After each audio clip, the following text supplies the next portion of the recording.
क्या कभी तुम्हें ऐसा लगा है कि कोई इंसान बिना कुछ कहे ही तुम्हारे दिमाग में अपनी बात डाल देता है, या फिर तुम सोच भी नहीं रहे थे और अचानक तुम्हारा मन किसी प्रोडक्ट को खरीदने का करने लगा? क्यों? क्या ये सच में तुम्हारा फैसला था, या किसी और ने तुम्हारे दिमाग की इनविजिबल रिमोट कंट्रोल दबा दी थी? और जरा सोचो, अगर ये पावर तुम्हारे पास हो तो क्या तुम अपने टीचर्स, फ्रेंड्स, फैमिली, बॉस या पूरे समाज को सटल तरीके से इन्फ्लुएंस नहीं करना चाहोगे? यही है माइंड कंट्रोल 101 का असली खेल। यह किताब बताती है कि दिमाग को कैसे समझना है, कैसे मैनिपुलेट करना है और कैसे दूसरों को अपनी बात मानने पर मजबूर करना है, बिना उन्हें महसूस कराए कि वो मैनिपुलेटेड हो रहे हैं। लेकिन ध्यान रखना, ये नॉलेज डेंजरस भी हो सकती है। जैसे चाकू से रोटी भी काटी जाती है और खून भी, वैसे ही माइंड कंट्रोल का इस्तेमाल तुम दूसरों को बेहतर बनाने के लिए भी कर सकते हो और उन्हें कंट्रोल करने के लिए भी। फर्क इस बात से पड़ेगा कि तुम्हारा इरादा क्या है। और अगर तुम सोच रहे हो कि अरे ये सब मेरे काम का नहीं है, मुझे तो बस नॉर्मल जिंदगी जीनी है, तो मैं साफ बता दूं, अगर तुम कंट्रोल करना नहीं सीखोगे तो तुम्हें कोई और कंट्रोल करेगा। अब चॉइस तुम्हारी है। और हाँ, ये वीडियो एक्सप्लेन्ड एआई चैनल पर है। अगर तुम सब्सक्राइब नहीं करते तो सच कहूं, तुम्हारा दिमाग वैसे ही मैनिपुलेटेड हो रहा है, लेकिन दूसरों के हाथों में। सोचो, तुम्हें वो लोग कंट्रोल कर रहे हैं जो तुम्हें ग्रो नहीं करना चाहते, और तुमने वो जगह इग्नोर कर दी जहां से तुम्हें असली पावर मिल सकती थी। तो हिम्मत दिखाओ, ईगो को साइड रखो और सब्सक्राइब करो, क्योंकि नॉलेज ही असली ताकत है। अब चलो किताब के अंदर चलते हैं। दिमाग का खेल, क्यों कंट्रोल जरूरी है? मानव दिमाग को समझने का सबसे आसान तरीका यह है कि इसे कंप्यूटर समझो। हमारा ब्रेन सॉफ्टवेयर की तरह इंस्ट्रक्शंस फॉलो करता है, लेकिन फर्क यह है कि यह सॉफ्टवेयर सिर्फ कोडिंग से नहीं, बल्कि इमोशंस, हैबिट्स और एनवायरनमेंट से प्रोग्राम होता है। जेके एलिस कहता है कि जब तुम किसी को कंट्रोल करना चाहते हो तो तुम्हें उसके दिमाग के ऑपरेटिंग सिस्टम को हैक करना पड़ेगा। कैसे? उसके बिलीफ सिस्टम को समझकर, उसके फियर्स को आइडेंटिफाई करके, उसकी डिजायर्स को ट्रिगर करके। जरा इमेजिन करो, एक बच्चा आइसक्रीम खाने के लिए जिद करता है, माँ मना करती है, बच्चा रोना शुरू कर देता है, माँ फाइनली हार मान जाती है। यहाँ बच्चे ने रोना यूज किया एज अ मैनिपुलेशन टेक्निक। ये छोटा एग्जाम्पल है, लेकिन यही खेल बड़े लेवल पर भी चलता है। इमोशंस ही असली रिमोट कंट्रोल है। किताब कहती है कि इंसान लॉजिकल कम और इमोशनल ज्यादा है। अगर तुम लोगों के इमोशंस को पकड़ लोगे तो उनका दिमाग ऑटोमेटिकली तुम्हारी बात मानने लगेगा। जैसे सेल्समैन प्रोडक्ट्स बेचते हैं, वो तुम्हें स्पेसिफिकेशन से कन्विंस नहीं करते, वो तुम्हें फील कराते हैं कि ये चीज लेने से तुम्हारा स्टेटस बढ़ेगा, तुम खुश हो जाओगे या तुम्हारी प्रॉब्लम सॉल्व हो जाएगी। यानी वो तुम्हें इमोशन से पकड़ते हैं। एलिस लिखता है, अगर तुम किसी को गिल्ट फील करा दो तो वो तुम्हें मान जाएगा। अगर तुम उसे डर दिखा दो तो वो तुम्हारी शरण में आ जाएगा। अगर तुम उसे प्यार का इल्यूजन दे दो तो वो तुम्हारे लिए कुछ भी करेगा। पैटर्न्स को तोड़ना माइंड कंट्रोल सिर्फ इमोशन ट्रिगर करने से नहीं होता। कई बार किसी इंसान की रूटीन सोच को तोड़ना पड़ता है। एलिस इसे कहता है पैटर्न इंटरप्शन। सोचो, कोई हमेशा तुम्हें इग्नोर करता है, एक दिन अचानक तुम उससे बिल्कुल अलग और अजीब जवाब दे दो जो उसने सोचा भी ना हो। अचानक उसका दिमाग रुक जाएगा और वो तुम्हारी तरफ ध्यान देगा। यही है पैटर्न तोड़ने का पावर। मिस्टर बीस्ट अपने वीडियोस में यही स्ट्रेटजी यूज करता है। हर बार कुछ ऐसा करता है जो व्यूअर एक्सपेक्ट नहीं करता, और यही रीजन है कि लोग एंड तक ग्लूड रहते हैं। हिप्नोसिस और सजेस्शन किताब का एक बड़ा हिस्सा सजेस्शन और हिप्नोसिस पर है। हिप्नोसिस का मतलब ये नहीं कि कोई तुम्हें घड़ी घुमाकर सोने को कहेगा। असली हिप्नोसिस है ध्यान भटकाकर धीरे धीरे माइंड में सजेस्शन डालना। उदाहरण के लिए, मान लो तुम्हारा दोस्त हमेशा लेट आता है, तुम बार बार कहो तू तो पंक्चुअलिटी का राजा है यार। पहले वो हंसेगा, लेकिन धीरे धीरे उसका सबकॉन्शियस ये मानने लगेगा कि हाँ, शायद पंक्चुअलिटी उसकी आइडेंटिटी है। यही है इनडायरेक्ट हिप्नोसिस। फियर और डिजायर का खेल। एलिस बताता है कि माइंड कंट्रोल के दो सबसे बड़े हथियार हैं, डर, फियर, इच्छा। डिजायर डर से लोग भागते हैं, इच्छा से लोग दौड़ते हैं। अगर तुम इन दोनों को बैलेंस करके इस्तेमाल करना सीख गए तो किसी को भी कंट्रोल कर सकते हो। जैसे अगर तुम किसी को कहो, अगर तुमने ये स्किल नहीं सीखी तो फ्यूचर में स्ट्रगल करोगे, लेकिन अगर सीख ली तो तुम सबसे आगे निकल जाओगे। ये स्टेटमेंट डर और डिजायर दोनों को एक साथ ट्रिगर करती है।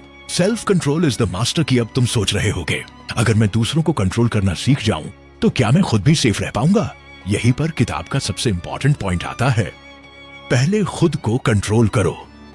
अगर तुम अपने इमोशंस पर कंट्रोल नहीं कर पाओगे तो कोई भी तुम्हें आसानी से मैनिपुलेट कर सकता है।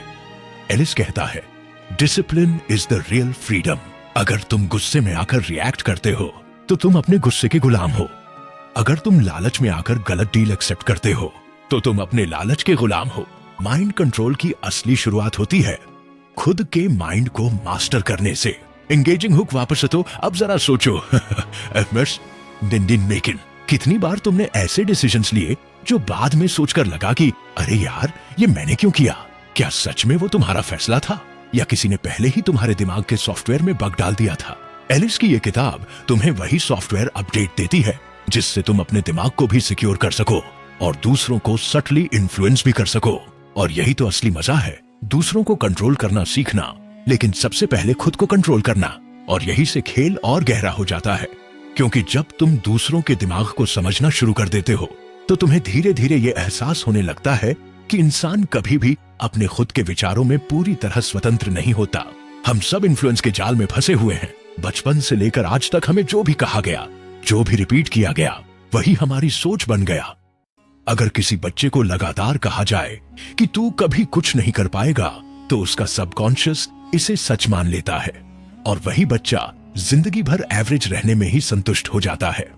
अब सोचो, अगर वही बच्चा बार बार सुनता कि तू चैंपियन है, तू कर सकता है, तो उसका दिमाग खुद को उसी हिसाब से प्रोग्राम कर लेता। यही मैनिपुलेशन है, यही माइंड कंट्रोल है और हम सब इसके शिकार रहे हैं। एलिस यही समझाने की कोशिश करता है कि मैनिपुलेशन सिर्फ दूसरों के लिए एक ट्रिक नहीं है, बल्कि ये पूरी सोसाइटी का फाउंडेशन है। पेरेंट्स बच्चों को डिसिप्लिन सिखाने के लिए गिल्ट और डर का इस्तेमाल करते हैं। टीचर्स स्टूडेंट्स को पढ़ाने के लिए ग्रेड्स और पनिशमेंट का वेपन यूज करते हैं। गवर्नमेंट जनता को कंट्रोल करने के लिए फियर और होप का कॉम्बिनेशन चलाती है। एडवर्टाइजर्स प्रोडक्ट्स बेचने के लिए डिजायर्स को ट्रिगर करते हैं और रिलेशनशिप्स में लोग प्यार, अटेंशन और इमोशंस का इस्तेमाल करके एक दूसरे को इन्फ्लुएंस करते हैं। यानी हर जगह कंट्रोल ही कंट्रोल है। फर्क बस इतना है कि कुछ लोग ये सच जानते हैं और बाकी लोग अंधेरे में जी रहे हैं। अब जब तुम इस किताब को पढ़ते हो तो तुम्हारे सामने ये रियलिटी साफ होती है कि पावर उन्हीं के पास है जो माइंड को डायरेक्ट कर सकते हैं। और डायरेक्ट करने का सबसे सटल तरीका है वर्ड्स। हाँ, शब्द ही असली हथियार है। जब तुम किसी से कहते हो तुम हमेशा मुझे इग्नोर करते हो तो तुम उसके सबकॉन्शियस में गिल्ट डाल रहे हो। और जब तुम कहते हो तुम सबसे केयरिंग इंसान हो तो तुम उसके सबकॉन्शियस में एक नई आइडेंटिटी डाल रहे हो। धीरे धीरे वही शब्द किसी की सेल्फ इमेज को शेप करने लगते हैं और सेल्फ इमेज ही इंसान की पूरी पर्सनालिटी और बिहेवियर को ड्राइव करती है। किताब के अंदर एक बहुत इंटरेस्टिंग बात है। एलिस कहता है कि अगर तुम किसी को मैनिपुलेट करना चाहते हो तो पहले उसके अंदर एक छोटी सी डाउट की दरार डालो। एक बार जब वो क्रैक बन जाती है तो सजेशन डालना आसान हो जाता है। जैसे मान लो तुम्हारा कोई दोस्त हमेशा कहता है कि उसे पब्लिक स्पीकिंग में कोई प्रॉब्लम नहीं है।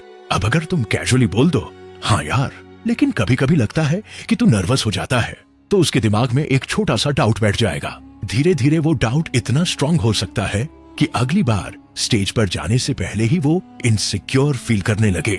और यही इनसिक्योरिटी तुम्हारे कंट्रोल का रास्ता खोल देती है। लेकिन माइंड कंट्रोल सिर्फ नेगेटिव मैनिपुलेशन नहीं है। एलिस ये भी बताता है कि अगर तुम चाहो तो किसी को पॉजिटिव तरीके से भी रिप्रोग्राम कर सकते हो। तुम किसी को बार बार कॉम्प्लीमेंट करके, उसकी स्ट्रेंथ हाईलाइट करके उसके अंदर सेल्फ कॉन्फिडेंस भर सकते हो। कई बार ऐसा होता है कि इंसान खुद पर विश्वास नहीं करता, लेकिन अगर कोई और उस पर विश्वास जताए तो उसका पूरा लाइफ डायरेक्शन बदल जाता है। इसका मतलब मैनिपुलेशन को हमेशा बुरा मत समझो। ये एक टूल है और टूल इस बात पर डिपेंड करता है कि उसका इस्तेमाल करने वाले का इरादा क्या है। अब एक और गहरी ट्रिक आती है, साइलेंस का खेल। किताब कहती है कि जब तुम दूसरों से बात कर रहे हो और अचानक बीच में चुप हो जाते हो तो सामने वाला बेचैन हो जाता है। वो उस साइलेंस को भरने के लिए कुछ न कुछ बोलने लगता है और उसी वक्त वो अपने दिल की बातें, अपने सीक्रेट्स रिवील कर देता है। यानी कभी कभी कंट्रोल वर्ड्स से नहीं, साइलेंस से आता है। और यही साइलेंस नेगोशिएशन, रिलेशनशिप्स और अथॉरिटी दिखाने में सबसे पावरफुल टूल है। एलिस बार बार इस बात को रिपीट करता है कि मैनिपुलेशन का असली बेस है ऑब्जर्वेशन। जितना ध्यान से तुम किसी इंसान को ऑब्जर्व करोगे उतनी आसानी से उसे कंट्रोल कर पाओगे। उसकी बॉडी लैंग्वेज, उसकी वॉइस टोन, उसके माइक्रो एक्सप्रेशंस, ये सब उसके दिमाग के दरवाजे खोलने की चाबी है। इमेजिन करो, अगर तुम किसी को देखो और तुरंत समझ जाओ कि वो कब लाई बोल रहा है, कब इनसिक्योर फील कर रहा है, कब एक्साइटेड है, तो तुम्हारे लिए उसे इन्फ्लुएंस करना कितना आसान हो जाएगा। और ये स्किल प्रैक्टिस से आती है। धीरे धीरे जब तुम ये सारी टेक्निक्स सीख जाते हो तो तुम्हें एक शॉकिंग ट्रूथ समझ में आता है। दुनिया में ज्यादातर लोग सो रहे हैं। वो सोचते हैं कि वो अपनी मर्जी से डिसीजंस ले रहे हैं, लेकिन सच ये है कि उनके डिसीजंस पहले से ही इन्फ्लुएंस्ड होते हैं। एक आदमी टीवी एड देखता है और सोचता है कि उसे वही मोबाइल चाहिए। एक औरत सोशल मीडिया पर ट्रेंडिंग लाइफस्टाइल देखकर सोचती है कि उसे वही लग्जरी चाहिए। एक बच्चा अपने फ्रेंड्स को देखकर वही गेम्स खेलना चाहता है। यानी हर किसी का दिमाग किसी न किसी इनविजिबल पपेटियर के हाथों में है। और अगर तुम ये किताब पढ़ रहे हो तो तुम वो पपेटियर बनने की स्किल सीख रहे हो। लेकिन एलिस यहाँ एक और ट्विस्ट देता है। वो कहता है, अगर तुम सच में मास्टर बनना चाहते हो तो तुम्हें सबसे पहले अपनी खुद की वीकनेसेस को एक्सेप्ट करना होगा।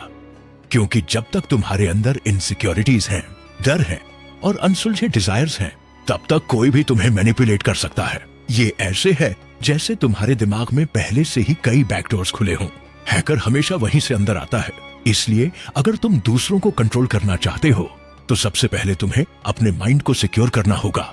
डिसिप्लिन, अवेयरनेस और सेल्फ रिफ्लेक्शन ही तुम्हें सच में स्ट्रांग बनाते हैं। किताब में एक जगह पर एलिस लिखता है कि माइंड कंट्रोल मैजिशियन बनने के लिए तुम्हें 3 चीजें डेवलप करनी होंगी: पेशेंस, टाइमिंग और कॉन्फिडेंस। पेशेंस इसलिए क्योंकि मैनिपुलेशन इंस्टेंट नहीं होती, ये धीरे धीरे बिल्ड होती है। टाइमिंग इसलिए क्योंकि सही वक्त पर सही वर्ड बोलना पूरे गेम को बदल सकता है। और कॉन्फिडेंस इसलिए क्योंकि अगर तुम खुद शेकी हो तो सामने वाला कभी इन्फ्लुएंस नहीं होगा। कॉन्फिडेंस वो ऑरा है जो लोगों को तुम्हारी बात मानने पर मजबूर करता है। अब एक बार सोचो, तुम ये सारी टेक्निक्स सीख कर क्या कर सकते हो? तुम अपने करियर में आगे निकल सकते हो क्योंकि तुम लोगों को कन्विंस करना सीख गए। तुम रिलेशनशिप्स में गहरी बॉन्डिंग बना सकते हो क्योंकि तुम पार्टनर की साइकोलॉजी समझते हो। तुम किसी भी निगोशिएशन में जीत सकते हो क्योंकि तुम जानते हो कब चुप रहना है और कब बोलना है। और सबसे बड़ी बात, तुम खुद को प्रोटेक्ट कर सकते हो क्योंकि अब तुम रिकॉग्नाइज कर लोगे कि कब कोई तुम्हें मैनिपुलेट करने की कोशिश कर रहा है। एलिस के शब्दों में ये किताब सिर्फ माइंड कंट्रोल नहीं सिखाती, ये तुम्हें रियलिटी देखने की नई आंखें देती है। अब तुम्हें हर इंटरैक्शन में दिखाई देने लगेगा कि कौन तुम्हें गिल्ट से कंट्रोल कर रहा है, कौन डर से और कौन प्यार के इल्यूजन से। और एक बार जब तुम ये समझ गए तो मैनिपुलेशन का खेल तुम्हारे हाथ में होगा। तो अब सवाल ये है, क्या तुम वो इंसान बनना चाहते हो जो दूसरों की इनविजिबल स्ट्रिंग्स से नाचता है, या वो इंसान जो खुद दूसरों की स्ट्रिंग्स पकड़े हुए है? क्योंकि ये दुनिया उसी की है जो दिमागों को डायरेक्शन देना जानता है। और अगर तुमने सच में इन स्किल्स को प्रैक्टिस किया तो धीरे धीरे तुम्हें ये महसूस होगा कि लोगों को कंट्रोल करना उतना मुश्किल नहीं है जितना लगता है। मुश्किल बस इतनी है कि पहले तुम्हें खुद के माइंड की गहराई को समझना होगा। और यहीं पर किताब और भी गहरी हो जाती है, क्योंकि अब एलिस हमें उस लेवल पर ले जाता है जहां मैनिपुलेशन सिर्फ स्ट्रैटेजी नहीं रह जाती, बल्कि एक तरह का आर्ट बन जाती है। सोचो, जब तुम किसी पेंटर को कैनवस पर रंग भरते हुए देखते हो तो हर ब्रश स्ट्रोक पर्पसफुल होता है। वैसे ही एक मास्टर मैनिपुलेटर के हर वर्ड, हर पॉज, हर जेस्चर में एक हिडन मीनिंग होता है। एलिस बताता है कि इंसान का दिमाग एक ओपन बुक है, पर ज्यादातर लोग उसे पढ़ना नहीं जानते। जब कोई बात करता है तो उसके शब्दों से ज्यादा उसके अंदर के कॉन्ट्रडिक्शंस रिवील होते हैं। इमेजिन करो, कोई कहे मुझे गुस्सा बहुत कम आता है, लेकिन उसी वक्त उसकी आंखें तनी हो और उसका हाथ मुट्ठी बना हो, तो तुम इंस्टेंटली समझ जाओगे कि वो झूठ बोल रहा है या खुद को कन्विंस करने की कोशिश कर रहा है। यही वो जगह है जहां माइंड रीडर एडवांटेज पाता है, और यही प्रिंसिपल मैनिपुलेशन में भी काम आता है। एलिस इस बात पर जोर देता है कि मैनिपुलेशन का पहला रूल है, दूसरों की जरूरतों को उनसे भी पहले समझ लो। इंसान हमेशा अपने नीड्स और डिजायर्स के हिसाब से सोचता है। अगर तुम उसके अंदर छिपी हुई हंगर पकड़ लो तो तुम उसे किसी भी डायरेक्शन में ड्राइव कर सकते हो।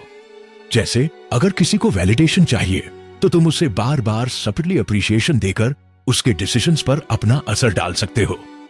अगर किसी को सिक्योरिटी चाहिए तो तुम उसे डर दिखाकर अपनी तरफ खींच सकते हो। और अगर किसी को एडवेंचर चाहिए तो तुम उसे एक्साइटमेंट का इल्यूजन देकर कंट्रोल कर सकते हो। इंसान का दिमाग हमेशा वही चुनता है जो उसके करंट डिजायर को सेटिस्फाई करता है। किताब में एक बड़ा पावरफुल एग्जाम्पल दिया गया है एंकरिंग का। जब तुम किसी के दिमाग को किसी चीज से जोड़ देते हो तो वो लिंक बार बार ट्रिगर होता है। जैसे अगर तुम हर बार किसी से मिलते वक्त उसके कंधे पर हाथ रखते हो और फिर कोई कॉम्प्लीमेंट देते हो, तो धीरे धीरे उसका सबकॉन्शियस उस फिजिकल टच को पॉजिटिविटी से जोड़ देगा। बाद में जब भी तुम वही जेस्चर करोगे, उसका दिमाग ऑटोमेटिकली ट्रस्ट और कंफर्ट फील करेगा। अब सोचो ये टेक्निक कितनी स्ट्रांग हो सकती है। एक तरह का इनविजिबल रिमोट कंट्रोल बन जाता है। एलिस एक और बहुत डीप ट्रिक समझाता है, रीफ्रेमिंग, यानी किसी सिचुएशन को ऐसा स्पिन दो कि सामने वाला उसे अलग नजर से देखने लगे। मान लो किसी का जॉब चला गया और वो डिप्रेशन में है। अब तुम उसे दो तरह से इन्फ्लुएंस कर सकते हो। या तो उसके डर को बढ़ाओ कि अब तो तेरी जिंदगी मुश्किल हो जाएगी, या फिर उसकी सोच रिफ्रेम कर दो, यार ये तो गोल्डन चांस है, अब तुझे वो करने का मौका मिला है जो तू हमेशा चाहता था। रीफ्रेमिंग से इंसान का पूरा इमोशनल स्टेट बदल सकता है, और जब स्टेट बदलता है तो डिसीजन भी बदल जाते हैं। यही मैनिपुलेशन की असली ताकत है। अब यहाँ एक और शॉकिंग चीज सामने आती है। लोग हमेशा सोचते हैं कि मैनिपुलेशन किसी और पर इस्तेमाल करने की स्किल है, लेकिन एलिस कहता है कि असली मास्टरी तब आती है जब तुम अपने ही दिमागों को मैनिपुलेट करना सीख जाते हो। हाँ, सेल्फ मैनिपुलेशन, क्योंकि अगर तुम खुद को मोटिवेट करने, खुद को काम करने, खुद को डिसिप्लिन करने के लिए अपने माइंड को रिप्रोग्राम कर सकते हो, तो कोई और तुम्हें कंट्रोल नहीं कर सकता। और यहीं पर यह किताब मोटिवेशनल भी बन जाती है। ये तुम्हें सिखाती है कि कैसे अपने विचारों को ऐसा डायरेक्शन दो कि तुम हार मानने की बजाय जीतने वाले बनो। एलिस कई बार ये रिपीट करता है कि ह्यूमन इंटरेक्शन एक डांस की तरह है। इसमें हर स्टेप कैलकुलेटेड होता है। अगर तुम बहुत ज्यादा अग्रेसिवली इन्फ्लुएंस करने जाओगे तो सामने वाला रेजिस्ट कर देगा, लेकिन अगर तुम सर्टल होकर उसकी रिदम पकड़ोगे तो वो खुद तुम्हारे फ्लो में बह जाएगा। यही रीजन है कि एक्सपर्ट मैनिपुलेटर्स हमेशा काल्म और कंपोज्ड दिखते हैं। वो लाउड नहीं होते, वो बस सही जगह सही वर्ड डाल देते हैं और बाकी काम सामने वाला खुद कर देता है। किताब ये भी बताती है कि मैनिपुलेशन का सबसे ज्यादा इस्तेमाल रिलेशनशिप्स में होता है। किसी भी रिश्ते में दोनों लोग एक दूसरे को इन्फ्लुएंस करने की कोशिश करते हैं, कभी प्यार से, कभी गिल्ट से, कभी प्रॉमिसेस से और कभी डर से। अगर तुम इन पैटर्न्स को पहचान लो तो तुम साफ देख सकोगे कि कौन तुम्हें सच में वैल्यू कर रहा है और कौन बस तुम्हारे इमोशंस से खेल रहा है। और अगर तुम खुद स्मार्ट हो तो तुम रिश्ते में बैलेंस क्रिएट कर सकते हो। एलिस एक बहुत डेंजरस लेकिन सच बात कहता है। लोग वही सच मानते हैं जो बार बार कहा जाता है, यानी रेपिटेशन किसी भी मैनिपुलेशन की सबसे स्ट्रॉन्ग जड़ है। अगर तुम किसी से बार बार कहो कि तू ये कर सकता है तो इवेंचुअली वो बिलीव कर लेगा, और अगर तुम बार बार कहो कि तू बेकार है तो इवेंचुअली वो खुद को बेकार मान लेगा। ये principle governments, religions, schools, media सब जगह यूज होता है। यही रीजन है कि स्लोगन्स, चांट्स और एडवर्टाइजमेंट्स इतनी बार दोहराए जाते हैं, क्योंकि बार बार सुनकर दिमाग उसे सच मान लेता है। अब एक बहुत ही इंटरेस्टिंग कॉन्सेप्ट आता है, इमोशनल कंटेजियन, यानी इमोशंस भी वायरस की तरह फैलते हैं। अगर तुम किसी से बात करते वक्त जेन्युइनली एक्साइटेड हो तो उसका दिमाग भी एक्साइटमेंट पिक करेगा। अगर तुम काल्म और कॉन्फिडेंट हो तो सामने वाला भी स्टेबिलिटी फील करेगा, और अगर तुम नर्वस हो तो वो भी अनईजी हो जाएगा। यही वजह है कि मैनिपुलेशन में सिर्फ वर्ड्स नहीं बल्कि तुम्हारा स्टेट भी मैटर करता है। जो स्टेट तुम कैरी करते हो वही दूसरों तक ट्रांसमिट होता है। एलिस यहाँ एक मास्टर लेवल चीज इंट्रोड्यूस करता है, लेयरिंग, यानी एक ही वक्त पर मल्टीपल लेवल्स पर इन्फ्लुएंस करना। जैसे तुम एक कॉम्प्लीमेंट दे रहे हो, उसी वक्त बॉडी लैंग्वेज से ट्रस्ट दिखा रहे हो और साथ ही साइलेंस का यूज करके क्यूरियोसिटी पैदा कर रहे हो। जब ये सब एक साथ होता है तो सामने वाले को लगता है कि वो खुद नेचुरली इन्फ्लुएंस्ड हो रहा है, और यही असली मैजिक है। उसे पता भी नहीं चलता कि उसकी चॉइसेस पहले से ही डिजाइन की गई हैं। लेकिन किताब सिर्फ पावर ट्रिक्स तक नहीं रुकती।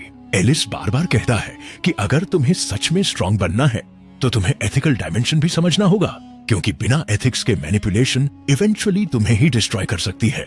अगर तुम दूसरों को सिर्फ सेल्फिश मोटिव से कंट्रोल करते हो तो एक दिन सब तुमसे दूर हो जाएंगे, लेकिन अगर तुम इन्फ्लुएंस का यूज दूसरों की ग्रोथ और हैप्पीनेस में करते हो तो लोग तुम्हें ट्रस्ट करेंगे और तुम्हारे पास नेचुरली पावर आएगी। अब एक बार सोचो, ये किताब सिर्फ साइकोलॉजी नहीं है, ये एक मिरर है। ये तुम्हें खुद दिखाती है कि तुम कब दूसरों के हाथों में पपेट बन जाते हो और कब तुम खुद पपेट मास्टर बन सकते हो। और जब ये क्लैरिटी आती है तो जिंदगी का हर इंटरैक्शन एक नया मीनिंग ले लेता है। तुम अब लोगों की बातें सुनकर उनके छुपे हुए इंटेंशन समझ सकते हो। तुम अब हर एडवर्टाइजमेंट के पीछे का हिडन एजेंडा पकड़ सकते हो। तुम अब हर रिलेशनशिप में चल रहे साइलेंट पावर गेम्स डिकोड कर सकते हो। एलिस कहता है कि यही असली फ्रीडम है, जब तुम दुनिया को उसके असली रूप में देखने लगते हो। और माइंड कंट्रोल की ये जर्नी वहीं से शुरू होती है।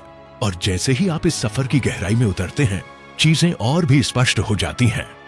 माइंड कंट्रोल सिर्फ तकनीक नहीं, बल्कि एक कला है जो तब तक काम करती है जब तक आप इसे समझते नहीं। J.K. एलिस की किताब का ये आखिरी हिस्सा उसी क्लैरिटी और प्रैक्टिकल विजडम पर खत्म होता है, ताकि आप न सिर्फ दूसरों को समझ सकें, बल्कि अपने आप को भी बचा और निखार सकें। अब जब आपने देखा कि कैसे शब्द, टोन, बॉडी लैंग्वेज, रिपीटेशन और फ्रेमिंग मिलकर किसी के दिमाग को धीरे धीरे अलाइन कर देते हैं, तो अगला सवाल उठता है, इस शक्ति का उपयोग करने के बाद आप क्या बनना चाहते हैं? एक ऐसा इंसान जो दूसरों को एक्सप्लॉइट करे, या एक ऐसा इंसान जो समझदारी से इन्फ्लुएंस करे और साथ ही अपने मूल्यों से समझौता न करे? एलिस बार बार यही कहता है कि मास्टरी और मोरालिटी का संगम जरूरी है, वरना मास्टरी सिर्फ तात्कालिक फायदा देगी और अंत में अकेलापन और खोखलापन छोड़ जाएगी। हमारी दुनिया में इन्फ्लुएंस की जरूरत कई जगह पड़ती है। जब आप बच्चों को अच्छे काम सिखाना चाहते हो, जब आप अपनी टीम को मोटिवेट करना चाहते हो, जब आप अपने साथी के साथ रिश्ते में सुधार लाना चाहते हो, इन सब में सटल स्टीयरिंग काम आता है। पर फर्क यह है कि एक टीचर का इन्फ्लुएंस नर्चरिंग होता है, एक डिक्टेटर का इन्फ्लुएंस डोमिनेटिंग। एलिस हमें सिखाते हैं कि नर्चरिंग इन्फ्लुएंस का मूल मंत्र है रिस्पेक्ट, ट्रांसपेरेंसी और ग्रेजुअल नजिंग, न कि कोएर्शन, गिल्ट ट्रिपिंग या इमोशनल ब्लैकमेल। अब प्रैक्टिकल बातें। जब आप किसी इंटरैक्शन में हो, सबसे पहले अपने उद्देश्य को साफ रखिए। किस तरह का परिणाम आप चाहते हैं? टेम्पोरेरी कंप्लायंस या लास्टिंग चेंज? अगर लक्ष्य टेम्पोरेरी है, तो आप क्विक इमोशनल ट्रिगर्स और स्कैरसिटी जैसे तरीके इस्तेमाल कर सकते हैं। लेकिन याद रखिए, ये रिश्ता जाहिर है टिकाऊ नहीं रहेगा। अगर लक्ष्य लास्टिंग चेंज है, तो आप लगातार पॉजिटिव रीइंफोर्समेंट, मॉडलिंग और ग्रेजुअल एक्सपोजर का इस्तेमाल करिए, जिससे सामने वाला इंटरनली मोटिवेटेड बने। एलिस इसे इंटरनलाइजेशन कहते हैं।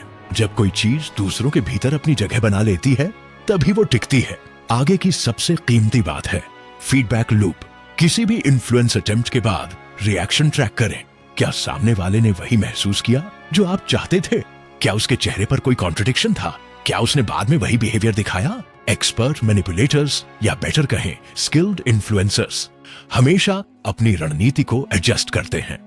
वो ट्रायल एंड एरर करते हैं, कभी धीरे बढ़ते हैं, और अगर कुछ काम नहीं करता तो वे एथिकली विथड्रॉ कर लेते हैं। एलिस बड़ी साफी से कहते हैं, इन्फ्लुएंस में फ्लेक्सिबिलिटी और ह्यूमिलिटी जरूरी है। झिड़कने से पहले खुद को अपडेट करो। अब डिफेंस की तरफ भी आते हैं, क्योंकि जब आप ट्रिक्स सीखते हैं, तो आपको पता चलता है कि बचाव जरूरी ही नहीं, बल्कि आसान भी है। सबसे पहले अवेयरनेस। जब आप जानोगे कि कौन से क्यूज इंपल्सिव डिसीजन बनाते हैं, fear laden headlines, urgency phrases, social proof counters, तो आप स्वाभाविक रूप से पॉज कर पाओगे। दूसरा मुहाफिज कवच है डिले। बड़े निर्णयों में तुरंत हां कहने की बजाय 24 घंटे का रूल रखो। तीसरा आर्मर है क्वेश्चनिंग। हर बार जब कोई स्ट्रॉन्ग इमोशन ट्रिगर हो, खुद से 3 सवाल पूछो। 1, यह क्लेम किसने किया? 2, इसका मोटिव क्या हो सकता है? 3, क्या यह मेरे लॉन्ग टर्म इंटरेस्ट में है? ये सिंपल प्रैक्टिस कई मैनिपुलेशंस को तुरंत नष्ट कर देती है। एलिस बहुत प्रैक्टिकल एक्सरसाइजेस देते हैं, mirror talk, daily micro habits और इमोशनल जर्नलिंग, जिनसे आप अपनी इंटरनल स्क्रिप्ट्स रीराइट कर सकते हो। मिरर टॉक में आप हर सुबह अपने लिए पॉजिटिव एंकर बोलो।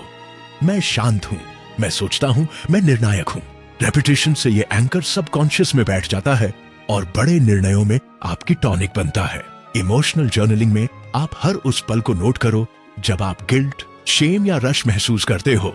फिर एनालाइज करो कि क्या यह इमोशन एक्सटर्नली ट्रिगर्ड था। इस रोजमर्रा का काम ही आपकी इम्यूनिटी बनाता है।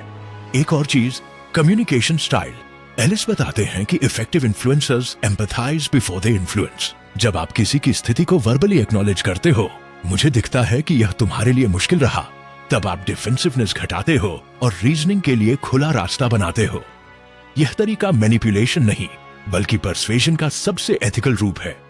आप सामने वाले को अपना निर्णय खुद लेने में मदद करते हो, न कि उसे मजबूर कर देते हो। और हाँ, पावर का मिसयूज का खामियाजा बड़ा भयानक हो सकता है।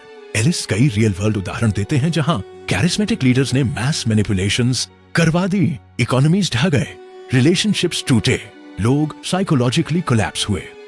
इसलिए नॉलेज के साथ रिस्ट्रेंट और अकाउंटेबिलिटी अनिवार्य है। अगर आपके पास कोई सर्कल है, मेंटोर, थेरेपिस्ट या ट्रस्टेड फ्रेंड जिनसे आप अपनी स्ट्रैटेजीज पर चेक कर सकते हो, तो उससे आपकी मॉरल कंपास हमेशा कैलिब्रेटेड रहेगी। अंततः एलिस की सबसे बड़ी सीख यही है, फ्रीडम का असली अर्थ है चॉइस की स्वायत्तता। माइंड कंट्रोल के तकनीकी पहलू आपको एक टूल बॉक्स देते हैं, पर असली इज्जत तभी आती है जब आप उस टूल बॉक्स का इस्तेमाल दूसरों की ऑटोनॉमी बढ़ाने के लिए करते हो, ना कि घटाने के लिए। जो लोग बस दूसरों को पपीटियर करके जीतते हैं, अक्सर जीत के बाद खुद अकेले और असुरक्षित पाए जाते हैं। वहीं जो लोग इन्फ्लुएंस का यूज एम्पावरमेंट के लिए करते हैं, वे लॉन्ग टर्म में लॉयल्टी, रिस्पेक्ट और डीप रिलेशनशिप्स पाते हैं। तो अब दोस्त, यह आपकी बारी है। आपने इतना पढ़ा, आपने यह समझा कि कौन से वर्ड्स, कौन सी टाइमिंग, कौन सा बॉडी लैंग्वेज और कौन सा इंटरनल प्रिपरेशन किसी भी सीन को बदल सकता है। अब दो रास्ते हैं, या तो आप वही पुरानी भीड़ की तरह रहोगे जो हर चमकती बात पर फंस जाती है, या आप वो बन जाओगे जो आगे सोचता है, जो सवाल उठाता है, जो अपने दिमाग को खुद नियंत्रित करता है और दूसरों के दिमाग को समझकर सुधारता है। एलिस की किताब ने तुम्हें वो लेंस दी है जिससे अब तुम दुनिया को अलग देख सकते हो। और हाँ, अब मैं तुमसे बिल्कुल सीधा और बिना किसी मिठास के बोलूंगा, अगर तुमने इस पूरे कंटेंट को ध्यान से सुना या पढ़ा और अभी भी एक्सप्लेन्ड एआई को सब्सक्राइब नहीं किया है, तो सच मानो तुम वही लोग हो जो नॉलेज को एंटरटेन मान लेते हैं और एक्शन से डरते हो।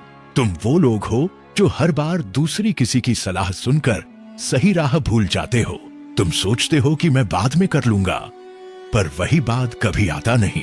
अगर तुम वाकई अलग बनना चाहते हो, अपने माइंड को सिक्योर करना चाहते हो, दूसरों का इन्फ्लुएंस पहचानना और एथिकली इस्तेमाल करना चाहते हो, तो अब यही वक्त है। सब्सक्राइब करो एक्सप्लेन्ड एआई को, बेल आइकन दबाओ और डिस्क्रिप्शन में हमारी व्हाट्सएप कम्युनिटी ज्वाइन करो, जहां रोज एक्शनेबल प्रॉम्प्ट्स और प्रैक्टिस चैलेंजेस मिलते हैं जो सच में तुम्हारी मेंटल इम्यूनिटी बनाएंगे। यदि तुमने अभी भी नहीं किया, तो आराम से बैठो और सोचो कि तुम्हारा अगला 5 साल कैसा होगा।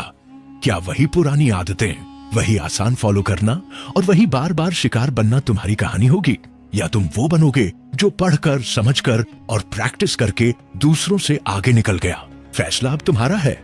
और बतौर आखिरी सच मैं इतना कहूंगा कि ज्यादातर लोग वही करते हैं जो आसान होता है। क्या तुम आसान चुनोगे या आसान से परे जाकर बेहतर बनोगे?